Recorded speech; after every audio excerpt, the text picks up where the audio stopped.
Welcome to SATV News. This is Shibala Alam with our headlines.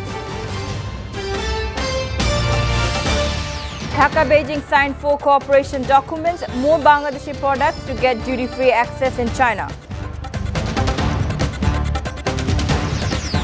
Hiked fares, shortage of public transport make commuters suffer. Tank lorries suspend fuel supply in 14 districts. Bangladesh start making COVID testing kits, each unit to cost Dhaka 250 only.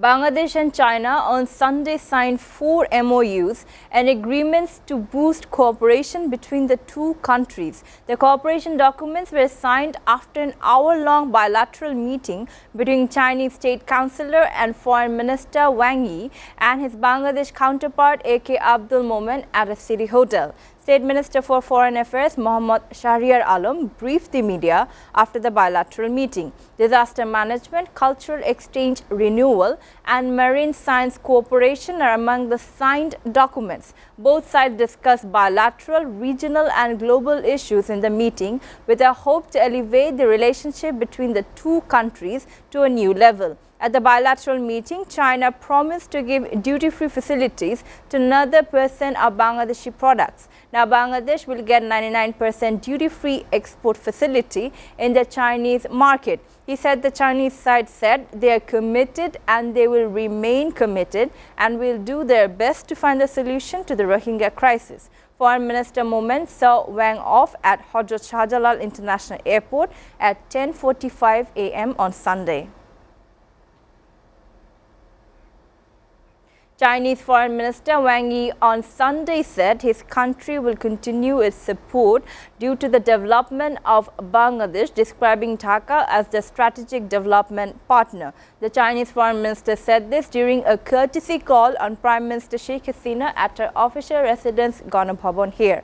Prime Minister's Press Secretary Ehsanul Karim quoted Wang Yi told reporters after the meeting.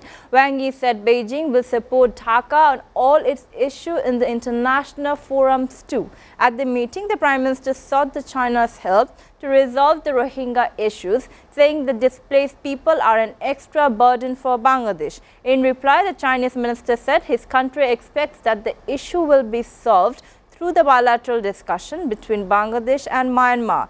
If it needs repatriation intervention over the issue, China will play its role, he added. Wang Yi explained their stance over the Taiwan issue to the Prime Minister. In this context, Sheikh Hasina reiterated that Bangladesh believes in one China policy. Bangladesh values its friendship with China, she told the Chinese minister. Commuters in capital Dhaka, especially office and schoolgoers, have been suffering on roads since Sunday morning. Public transportation was less than regular and those who were offering their services were charging more than the government announced fares. Buses that are plying Mirpur, Agargaon, Farmgate, Mohakhali, Kallanpur and Bangla motor areas are packed with people and have most doubled their prices, said many passengers. Hundreds were seen waiting at various intersections and bus stops in the vain hope of getting a ride. Demand for auto rickshaws and rickshaws was high and fares went up. Meanwhile, gas-operated public transports too have hiked fares, violating the government directive to only increase fares of diesel-run vehicles. Fuel oil transportation to 14 districts has been suspended as Khulna Tank Lorry Owners Association has announced a 24-hour transportation shutdown demand at an increase in tanker fares and commission on the sale of fuel oil. Fuel oil has not been loaded and sold from any depot in Khulna since Sunday morning. Oil transportation has been suspended in 10 districts of Khulna and 4 districts of Faridpur for the next 24 hours. Secretary General of Bangladesh Tank Lorry Owners Association Sheikh Farhad Hussain said the price of oil has been increased, but the fare of our tankers have not been increased. Unless the government fixes the fare, we cannot raise the fare. We said that the cost of going to the designated pump with 1 tank of oil has increased compared to before. Although the price of oil has increased, the commission of the pump owners has not been increased, he added.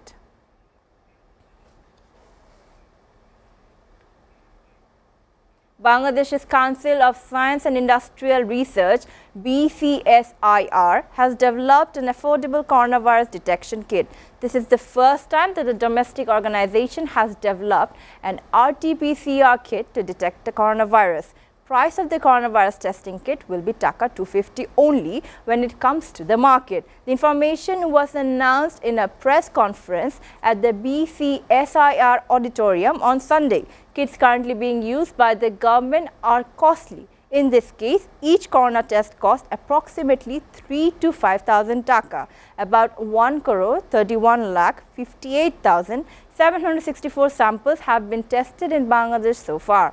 This large number of identification kits have to be imported entirely. The initial presence of the coronavirus in one's body can be confirmed in 4 to 5 hours using the kit, said BCSIR. The Department of Drug Administration has approved the production of the kit. Besides, Bangladesh Medical Research Council has given ethical clearance for the kit. Children aged between 5 to 11 will get vaccine against COVID-19 on experimental basis on August 11. Health Minister Zahid Malik said on Sunday the full-fledged vaccination program for children will start from August 26. He said while talking to reporters after a program marking the World Breastfeeding Week 2022 at National Institute of Preventive and Social Medicine in the city. The minister said that 15 lakh doses of Pfizer vaccine have arrived on Sunday and they have taken all preparations to bring the children under vaccination program. 3 people who sustained burn injuries during an explosion at a scrap shop in Uttara have died at Dhaka hospital. They breathed their last while undergoing treatment at Sheikh Hasina's National Institute of Burn and Plastic Surgery. The dead were identified as Noor Hussain, 60, Alamgir Hussain Alam, 23, Ghazi Mazharul Islam, 47. Noor died 11 p.m. on Saturday, Alamgir at 2 a.m. on Sunday and Ghazi on Sunday morning. The bodies have been sent to the morgue of Dhaka Medical College Hospital.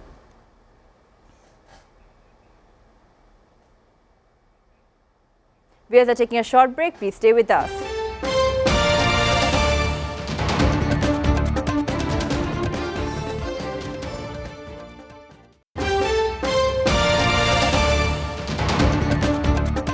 Welcome back. You're watching SATV News.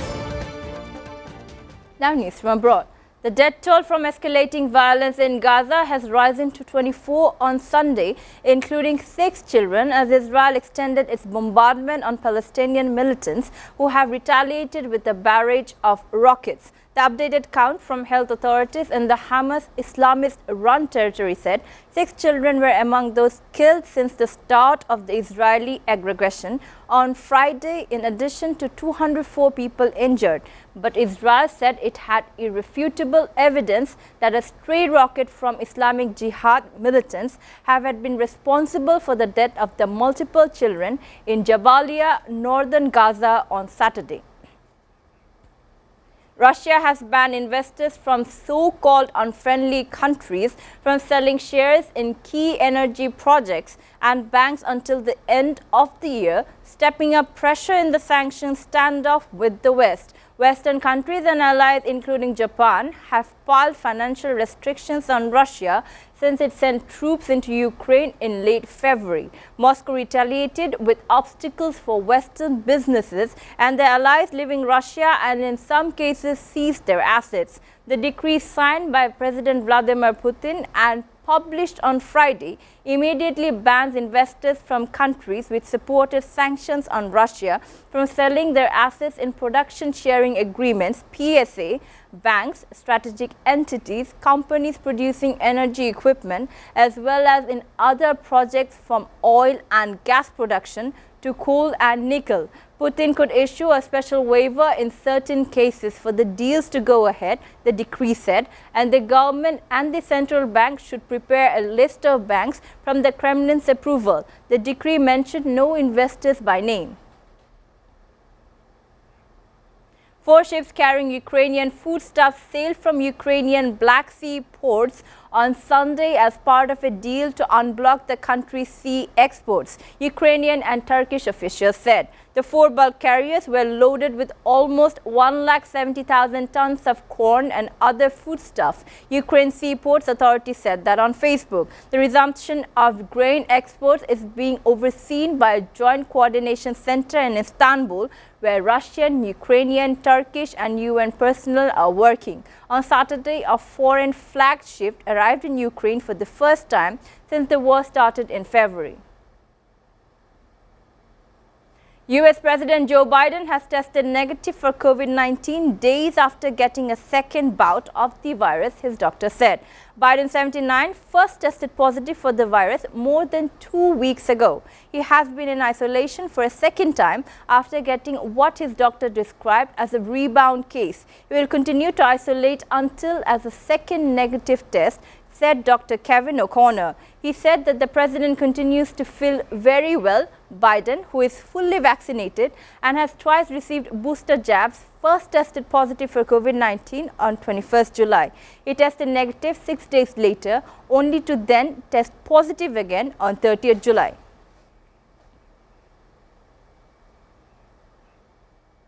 Before ending, we go through the headlines again. Dhaka, Beijing signed 4 cooperation documents, more Bangladeshi products to get duty-free access in China. High fare, shortage of public transport makes commuters suffer. Tank lorries suspend fuel supply in 14 districts. Bangladesh starts making COVID testing kits. Each unit to cost Dhaka 250 only.